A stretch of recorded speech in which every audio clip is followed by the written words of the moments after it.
ඔබත් FD එකක් දාලා පොලිය ලැබෙනකන් අවුරුද්දක් උඩ බලන් ඉන්න කෙනෙක්ද? එහෙනම් මේ වීඩියෝ එකේදී අපි ඔබට කියලා දෙන්න යනවා FD වලටත් වඩා හොඳ පොලියක් ඔබට උපය ගන්න පුළුවන් හොඳ ක්‍රමවේදයක් ගැන.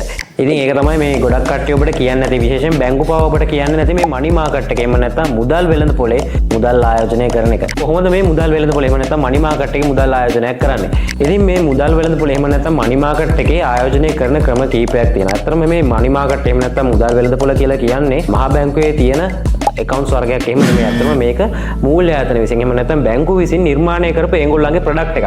අත්‍තරම මේ බැංකුව විසින් සිද්ධ කරන්නේ අපි ආයෝජනය කරන මුදල යම්කිසි තැන්වල උදාහරණයක් විදියට ගවර්න්මන්ට් බොන්ඩ්ස් වල ඒ කියන්නේ භාණ්ඩාකාර බැඳුම් කොරල එහෙම නැත්නම් භාණ්ඩාකාර බිල්පත් වල මේ මුදල් ආයෝජනය කරලා මේ මුදල් ආයෝජනය කරලා ඔබට ඒකෙන් පොලියක් ලබා දෙනවා. ඉතින් මේ මනි මාකට් කියන accounts වර්ගයේ මේ ප්‍රොඩක්ට් එක ගොඩක් බැංකුව වලින් එහෙම නැත්නම් මූල්‍ය ආයතනවලින් ලබා ගැනීමේ හැකියාව මේ වෙනකොට තියෙනවා. නමුත් ප්‍රශ්නේ තමයි ගොඩක් අය මේ සම්බන්ධව ඔබට දැනුවත් කිරීමක් සිදු කරන්නේ නැති එක. ඉතින් ඒ නිසා ඔබ මොකද කරන්නේ හැම වෙලේම ඕනම කෙනෙක් යම්කිසි මුදලක් තමන් අතේ තිබ්බ ගම හිතන්නේ මේක FD එක එහෙම නැත්නම් සේවිංස් account එක යොදවන්න. ඇත්තටම FDs එහෙම නැත්නම් සේවිංස් accounts වලට වඩා ලොකු වාසි ගෙන දෙන. ඒ වගේම ගොඩක් ලොකු ආදායමක් වගේම ගොඩක් වාසි ගෙන දෙන accounts වර්ගයක් තමයි ප්‍රොඩක්ට් එකක් තමයි මේ මනි මාකට් account කියලා කියන්නේ. ඉතින් මේකේ තියෙන වාසි ගැන කතා කරොත් එහෙම මේකේ තියෙන එක වාසියක් තමයි මේකේ තියෙන liquidity එක. මොකද්ද මේ liquidity කියලා කියන්නේ? liquidity කියලා කියන්නේ ඔබ හිතන්න ඔබ FD එක එහෙම නැත්නම් ඔබ ස්ථාවර තැන්පතුවක ඔබගේ මුදල් යෙදෙව්වොත් එහෙම ඔබට අවශ්‍ය වෙලාවට මේ මුදල් ලබා ගන්න ගියාම ගොඩක් කරදර වෙන්න සිද්ධ වෙනවා. ඒ වගේම තමයි ඔබට මේකට වෙනම පෙනල්ටි එකකුත් ගෙවන්න සිද්ධ වෙනවා. උදාහරණයක් විදිහට ඔබ අවුරුද්දකට නම් මේ FD එක යොදවලා තියෙන්නේ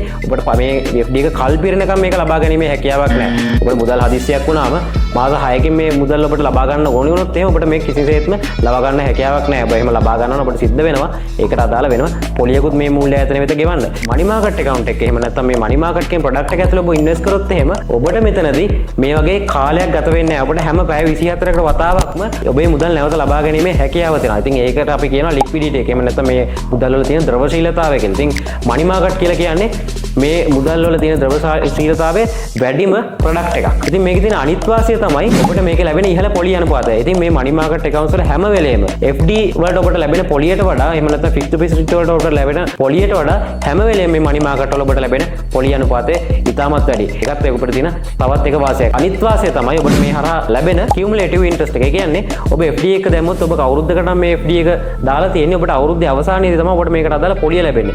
නමුත් මේ මනි මාකට් කියන accounts category එක ඇතුලේ ඔබට හැකියාව තියෙනවා හැම පැය 24කට වතාවක්ම ඔබේ පොලිය ලබා ගන්න. ඒ වගේම තමයි මේ පොලිය හැම වෙලෙම cumulative interest එකක්. ඒ කියන්නේ අපි අර දන්න වැල් පොලිය කියන ක්‍රමවේදය යටතේ තමයි මේකට ඔබට පොලිය ලැබීම සිද්ධ වෙන්නේ. ඉතින් මේකේ තියෙන තවත් එක වාසියක් තමයි මේ tax වලදී. ඒ කියන්නේ withholding වගේ taxes වලදී වාසි ලබා ගැනීමේ හැකියාව තියෙනවා මේ මනි මාකට් accounts හරහා. ඉතින් කොහොමද ඔබ මේ මනි මාකට් account එක මුදල් ඉන්වෙස්ට් කරන්න යන්නේ? ඉතින් ඒකට ලංකාවේ මහ බැංකුවේ යටතේ ලියාපදිංචි වුණ ඕනම මූල්‍ය ආයතනයක් ඔබට තෝරගන්න පුළුවන්. ඉතින් ඔබට කරන්න තියෙන්නේ ඒ තෝරාගත් මූල්‍ය ආයතන වෙත ගිහිල්ලා ඔබ කියන්න ඔබට මනි මාකට් account එකක් විවෘත කරන්න අවශ්‍යයි කියලා. ඉතින් ඒකත් එක්ක ඒ අදාළ නිලධාරියා ඔබට සහයෝගය ලබා දෙයි ඔබේ මුදල් මනි මාකට් account එක ඉන්වෙස්ට් කරන්න. ඉතින් මේ වගේ ඔබගේ මූල්‍යමය ගැටලු සහ මූල්‍යමය මාතෘකා පිළිබඳ වැඩිදුරටත් තොරතුරු දැනගන්න අවශ්‍ය නම් අදම අපිව ෆලෝ කරන්න. මම දිල්ෂාන් මොරාය.